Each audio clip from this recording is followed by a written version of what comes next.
पाकिस्तान की अर्थव्यवस्था आईएमएफ के बेल आउट पैकेज पर सांस ले रही है। आईएमएफ ने पाकिस्तान को बेल आउट प्रोग्राम के तहत रिवाइज्ड रेवेन्यू टारगेट को पूरा करने में हो रही दिक्कतों का हवाला दिया और साथ ही चेतावनी भी दी कि टैक्स में राहत से कलेक्शन कमजोर हो सकता है। और इसी के साथ यह भी कहा गया कि स्मगलिंग का खतरा भी इससे बढ़ सकता है। कुल मिलाकर पाकिस्तान को बहुत बड़ा झटका इससे लगा है, यानी कि टैक्स घटाने की जो मांग की गई थी आईएमएफ से, अब आईएमएफ ने इसे पूरी तरीके से खारिज कर दिया है। हमारे साथ मेहमान जुड़े हुए हैं। टीपी त्यागी सर, एक तरफ पाकिस्तान कंगाली से जूझ रहा है, लेकिन आईएमएफ से जो ये मांग की गई थी कि टैक्स घटा दिया जाए कंडोम पर और जो गर्भ निरोधक चीजें हैं, लेकिन उसे तो खारिज कर दिया गया। ऐसे में आगे क्या हो सकता है, पाकिस्तान का क्या रुख देखने को मिल सकता है, और आईएमएफ ने इसे खारिज किया है, इसके पीछे की वजह क्या हो सकती है, इसे भी विस्तार से समझाइए। देखिए, इसकी सीधी सीधी वजह यह है कि पाकिस्तान की पॉपुलेशन दुनिया में सबसे ज्यादा तेज गति से बढ़ रही है। आंकड़ों में अगर बताएं तो आज की तारीख में वहां की पॉपुलेशन करीब 25.7 करोड़ है। आज से 2 साल पहले वहां की पॉपुलेशन 23.7 करोड़ थी, यानी कि 2 साल में 1 करोड़ बढ़ गई। 2 साल में 1 करोड़ का मतलब यह है कि हर साल करीब 50 लाख उसकी पॉपुलेशन बढ़ रही है। अब उसके पास प्रेजेंट पॉपुलेशन को भी खाने के लिए साधन उपलब्ध नहीं है। आने वाले समय में उसकी क्या सिचुएशन होगी, तो उस पॉपुलेशन ज्यादा तेज गति से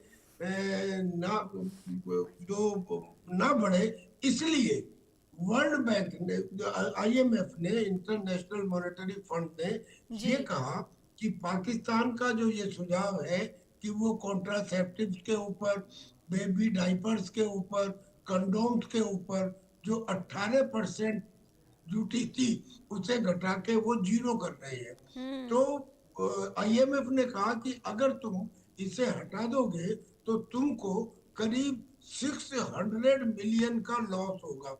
600 मिलियन का जो जो लॉस होगा वो तुम्हारी इकोनॉमी के लिए बहुत ज्यादा घातक है।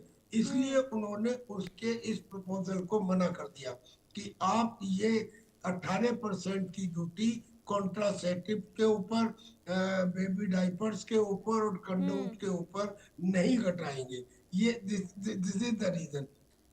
एक और रीजन है कि इसको घटाने के बाद में प्रॉब्लम ये हो जाएगी कि जो पैसा है वो पैसा गलत जगह इस्तेमाल किया जा सकता है, टेररिस्ट एक्टिविटीज में भी, और ये पैसे को असलियत में और सर ये भी बताता है ना कि जिसकी आबादी सबसे ज्यादा देश में है उसकी सोच आखिर क्या है कि 18% जीएसटी कम करने की मांग इन चीजों पर हो रही है। लेकिन रवि सर, मैं आपसे समझूंगी, अब इससे तो, इस फैसले से तो यही समझ आ रहा है कि अब पाकिस्तान की जो आर्थिक नीति है वो पूरी तरीके से आईएमएफ के रिमोट कंट्रोल पर टिकी हो सकती है। क्या इसे इस तरीके से भी समझा जाए इस फैसले से? जी बिल्कुल पुनीता जी, मैं समझता हूँ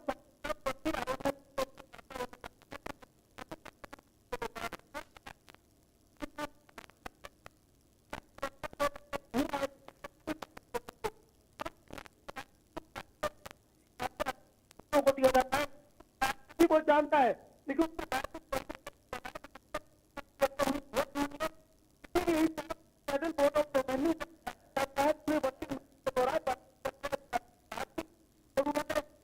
लगाई, लेकिन उन्होंने पूरी तरह से रिजेक्ट कर दिया और उन्होंने यह वादा किया कि अगली जो बजट सत्र आएगा उसके अंदर हम तय करेंगे। लेकिन सच्चाई यह है कि अभी फिलहाल आईएमएफ किसी प्रकार की छूट देने के को तैयार नहीं है और ये पाकिस्तान के लिए बहुत बड़ा झटका है, क्योंकि एक तरफ तो कंगाली के कगार पर पाकिस्तान खड़ा है, दुनिया भर में भीख मांग, कटोरा लेकर भीख मांगता है, दूसरी तरफ तेजी से बढ़ती आबादी और उस पर कोई कंट्रोल नहीं। इसको लेकर चलिए सर, माफी के साथ आपको रोकना चाहूंगी। कर्नल टीपी त्यागी सर और रवि सर, आप दोनों का बहुत शुक्रिया इस चर्चा में जुड़ने के लिए और विस्तार से तमाम जानकारी देने के लिए। बहरहाल रुकते एक छोटे से ब्रेक के लिए, फौरन हाजिर होंगे कुछ और खबरों के साथ।